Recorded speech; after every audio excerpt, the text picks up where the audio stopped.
Pour faire de la frivolité, il faut se munir de certains matériels.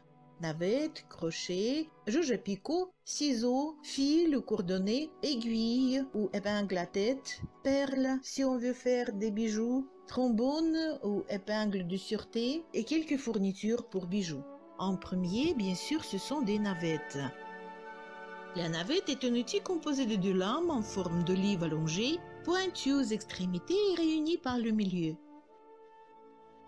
Elles peuvent être de tailles différentes. Par exemple, celle-ci est plus grande. Elle fait 7 cm. Elle a une extrémité bien allongée, ce qui est bien pratique pour défaire des nœuds ou pour raccorder des motifs entre eux, en attrapant le fil à travers le picot. Il existe des navettes qui ont déjà un crochet intégré à une de leurs extrémités. C'est très commode parce qu'on peut ne pas changer d'outil en lissant de côté la navette pour prendre le crochet et raccorder les éléments sans perdre de temps. Elle est munie d'une bobine. C'est aussi plus facile d'ajouter le fil juste en changeant de bobine où le fil est déjà enroulé. Et on peut avoir une petite réserve de fil. Par contre, certains ne l'aiment pas car on peut accrocher le fil sans le vouloir en passant la navette dans la boucle. Encore une autre navette, également avec une bobine.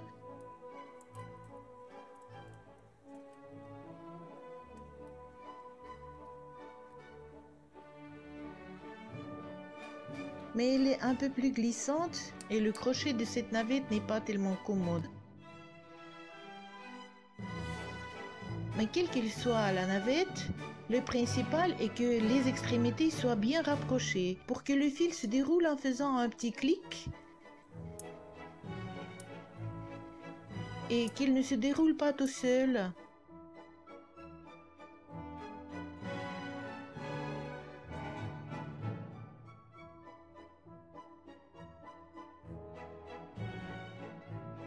Pareil pour cette navette.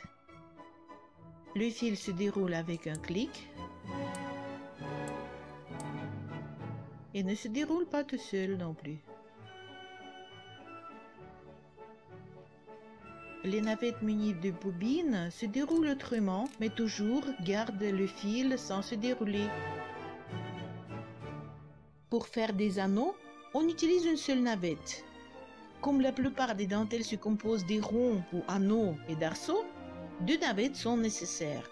L'une pour exécuter des anneaux et l'autre pour fournir du fil de support des arceaux. Mais on peut également se servir de la pelote directement au lieu de la deuxième navette. Mais si on travaille avec plusieurs navettes, alors pour éviter des erreurs, les navettes doivent être de différentes couleurs ou de différentes formes. Le crochet sert à assembler les éléments en les raccordant par des picots. C'est très commode de se servir d'une navette ayant déjà un crochet au bout. On peut également faire les raccords avec l'embout de cette navette-ci. Mais si vous travaillez avec une navette traditionnelle qui n'a pas de crochet au bout, alors il faut se servir d'un crochet normal, mais qui doit être bien fin. Il doit correspondre à l'épaisseur du fil et être suffisamment fin pour enfiler des perles. Pour que les picots soient tous identiques, il faut se servir de jauges ou de gabarits à picots. On peut acheter des jauges à picots produits industriellement, mais on peut également en fabriquer par soi-même, en plastique, en carton, en bois, en anciennes cartes de crédit. Elles peuvent être plates ou arrondies comme celle-ci. Moi, personnellement, j'ai fabriqué un jeu de jauge à picot à partir d'un étui plastique du téléphone portable. Les dentelières expérimentées s'en passent facilement. Mais si vous souhaitez que vos picots soient impeccables, il faut s'en servir.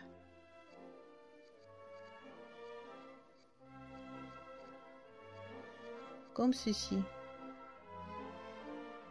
Quant aux ciseaux, on peut se servir soit d'une paire de ciseaux spécial broderie, soit de petits ciseaux à ongles ou de n'importe quel ciseau que vous préférez. Ils sont nécessaires pour couper le fil avec précision. En les utilisant, il faut surtout veiller à ne pas couper par hasard un brin ou un fil entier à côté. En ce qui concerne les fils, On peut utiliser du fil en fibre naturelle, coton, lin, soie, et en fibre textile artificielle synthétique, en polyester, en viscose, en nylon, en polyester recouvert d'un fil métallisé, en polyéthylène terephthalate, en fil de lurex, etc. Les fils peuvent avoir un aspect ciré ou brillant. Elles peuvent être formées de quelques brins, normalement de 3 à 6, être de toutes les couleurs possibles et d'épaisseurs différentes. Mais le plus important est que le fil doit être solide, ferme, non extensible, lisse et assez bien tordu pour qu'il glisse facilement et en même temps résistant à la torsion. Autrefois, on utilisait surtout le fil de soie, mais maintenant on emploie du fil de coton mercerisé comme celui-ci.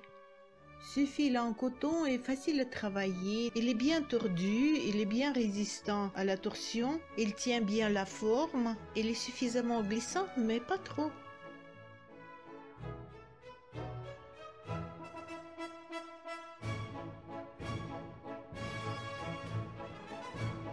Ce fil est synthétique, il a un aspect meilleur parce qu'il est brillant. Mais également, il y a un défaut parce que si vous faites avec ce fil des picots décoratifs, alors on voit les brins qui composent ce fil, ce qui n'est pas trop esthétique.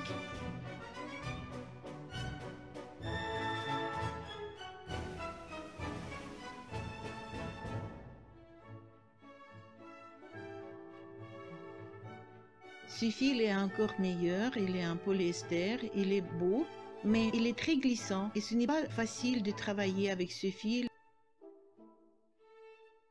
Les brins se détachent encore plus facilement.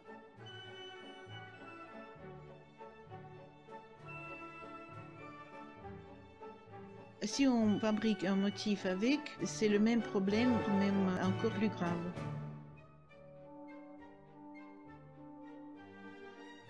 Ce fil est très fin, très solide, très beau, facile à travailler, mais il est fin, qu'il est quasi impossible de défaire les nœuds s'il y a une erreur.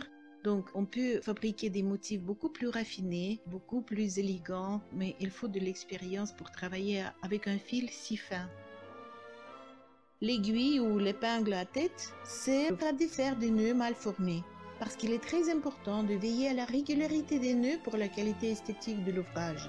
Si on a fait un nœud incorrect, on ne peut pas continuer sans le refaire. On peut également défaire des nœuds avec la pointe de la navette qui a une extrémité pointue allongée. Parfois, on réalise des ouvrages avec des perles.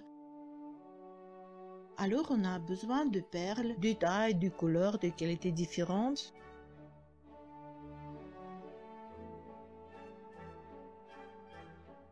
Mais il faut qu'il y en ait une quantité suffisante.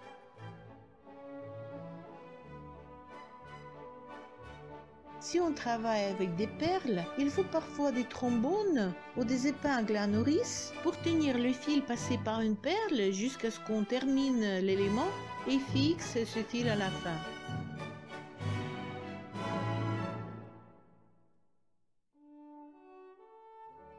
Si on réalise des bijoux, on a éventuellement besoin de cabochons, des embouts et d'autres fournitures pour les bijoux.